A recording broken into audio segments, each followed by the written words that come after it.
The hidden price of free apps. Most people think free apps are free.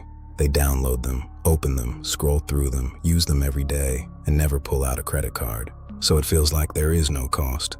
But that is the trick, because some of the most profitable products in the world do not ask for your money directly. They ask for something much more valuable. Your attention, your behavior, your preferences, your location, your habits, your reactions, your time, your identity. And once an app understands those things, it can turn you into revenue without ever charging you $1. That is the hidden price of free apps. They do not need you to pay, they need you to stay. And the longer you stay, the more valuable you become. This is the first thing most people misunderstand. A free app is not usually a gift, it is a business model. And every business model needs a way to make money. If the user is not paying, then someone else usually is. Advertisers, data brokers, brands, developers, marketplaces, political campaigns, influence operations, or entire ecosystems built around predicting and shaping human behavior. That does not mean every free app is evil, but it does mean free is rarely simple. Because when an app is free, the product is often not the app. The product is access to you. Your attention becomes inventory, your behavior becomes data, your patterns become predictions, and your predictions become something that can be sold, targeted, optimized, and monetized.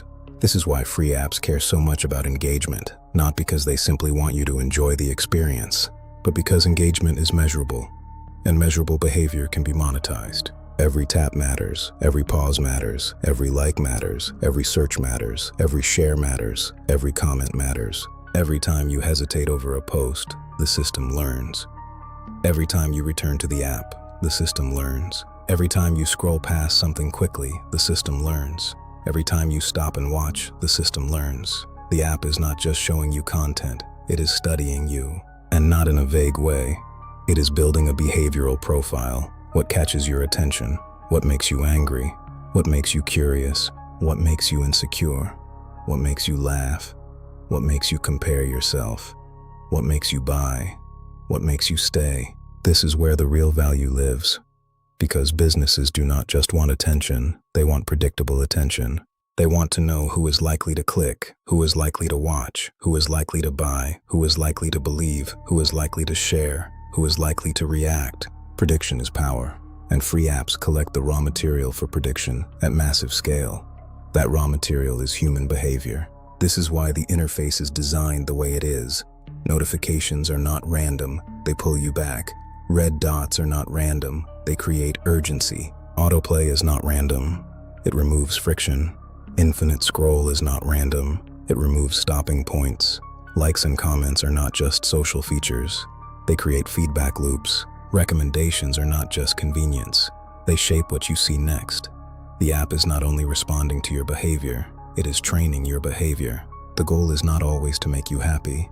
The goal is to keep you engaged, and those are not the same thing. An app can make you anxious and still be successful. It can make you angry and still be successful. It can make you compare yourself to strangers and still be successful. It can make you feel like you are missing out and still be successful. Because from the business side, the key question is not, did this improve your life? The question is, did it keep you here? That is the control layer, the incentives underneath the interface. Most people only see the app. They do not see the auction happening behind the screen. They do not see the data being organized. They do not see the advertisers bidding for attention. They do not see the tests being run on headlines, colors, feeds, notifications, and recommendations. They do not see the thousands of tiny optimizations designed to make leaving feel slightly harder than staying. And that is what makes the system powerful. It does not feel like coercion. It feels like choice. You choose to open the app. You choose to scroll. You choose to watch. You choose to click. But the environment was built to make certain choices more likely. That is how modern persuasion usually works. Not by forcing you, by shaping the path of least resistance. A free app gives you convenience, connection, entertainment, information, status, escape. But in exchange, it asks for repeated access to your attention, and repeated access changes people. The app learns what you want, then it learns what you cannot resist, then it learns what brings you back when you were trying to leave. That is the difference between a tool and a trap. A tool helps you accomplish your goal. A trap makes its goal feel like your goal. This is where free apps become especially dangerous because the cost is delayed. You do not feel it immediately. You do not lose money from your bank account. You lose minutes, then hours, then focus, then patience, then privacy, then maybe confidence, maybe attention span, maybe the ability to sit quietly without stimulation, maybe the ability to choose what matters before the feed chooses for you. That is the hidden cost. Not one dramatic payment, 1,000 tiny withdrawals, and each one feels small enough to ignore. 5 minutes here, 10 minutes there, one notification, one video, one more scroll, one more check. But over time, these small moments become your life, because your life is not made from your intentions. It is made from what gets your attention repeatedly, and free apps are built to win that repetition. This is also why just use discipline is an incomplete answer. Discipline matters, but discipline is fighting against systems designed by people who study behavior for a living. They test layouts, they test colors, they test timing, they test notifications, they test emotional hooks. That is not neutral. That is behavioral engineering.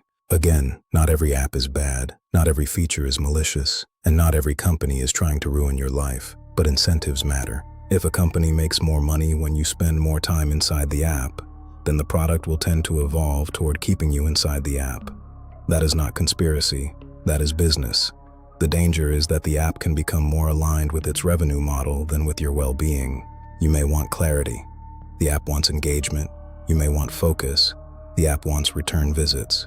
You may want peace. The app wants reaction. You may want to log off. The app wants one more session. And because the app is always learning, the battle becomes uneven. You are one person trying to manage your attention.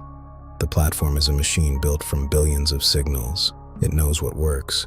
It knows when you usually open it. It knows what content keeps you longer. It knows what recommendations lead to more sessions. It knows what emotional states make you engage, and it keeps improving. That is why the phrase "you are the product" is only partly true. It is more accurate to say, your predicted behavior is the product. Your future attention is the product. Your likelihood to click, watch, buy, react, share, and return is the product. That is what gets packaged.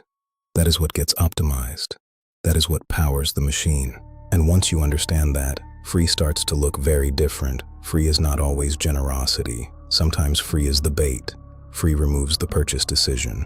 Free removes the friction. Free creates mass adoption. Free gets the app onto your phone. Free gets the habit started. Then the business model begins. The app does not need to own your entire day. It just needs enough of it. Enough attention to show ads. Enough behavior to improve predictions. Enough data to refine targeting. Enough emotional reaction to keep the loop alive. Enough trust to become part of your routine. That is why free apps often become infrastructure in people's lives. They become where people communicate, where they get news, where they compare themselves, where they build identity, where they find entertainment, where they avoid boredom, where they escape discomfort, where they look for validation. And once an app becomes part of identity, leaving becomes harder. Because now you are not just leaving software, you are leaving a social world. That is one of the strongest locks of all. The lock is not technical, it is emotional. Your friends are there, your memories are there, your audience is there, your messages are there, your habits are there, your little hits of validation are there. That is why people can hate an app and still open it every day. They are not only using the product, they are attached to the loop. Then ask, what is it giving back? Sometimes the trade is worth it. Sometimes the app is genuinely useful. Sometimes it connects you with people. Sometimes it helps you work. Sometimes it teaches you something. But sometimes the trade is terrible. Sometimes you give 2 hours of attention and receive nothing but anxiety, comparison, and noise. That is when free becomes expensive. If your attention creates revenue for someone else, then you need to protect it like an asset. Not because apps are always evil, but because attention is the foundation of everything you do. Your work requires attention. Your relationships require attention. Your goals require attention. Your health requires attention. Your future requires attention. And if your attention is constantly being harvested, redirected, and sold back to advertisers, then you are not as free as the app made you feel. That is the paradox. The app is free, but your attention is not. Your behavior is not, your time is not, your mind is not. And once you understand that, the question changes. It is no longer, why do free apps exist? The better question is, what do they know about human behavior that makes free so profitable? Because the real product is not the app. The real product is the prediction, the habit, the return visit, the emotional reaction, the next click, the next scroll, the next purchase, the next hour. That is the hidden price of free apps. And the people who understand it have a chance to make better choices. Not perfect choices, better ones. They can create friction, turn off notifications, remove apps from the home screen, use timers, delete apps that give less than they take, replace passive scrolling with intentional use, and most importantly, remember that convenience is not the same thing as freedom. Sometimes the easiest path is the one designed for someone else's profit. So the next time an app tells you it is free, ask what it wants instead. Because if you are not paying with money, you may be paying with attention.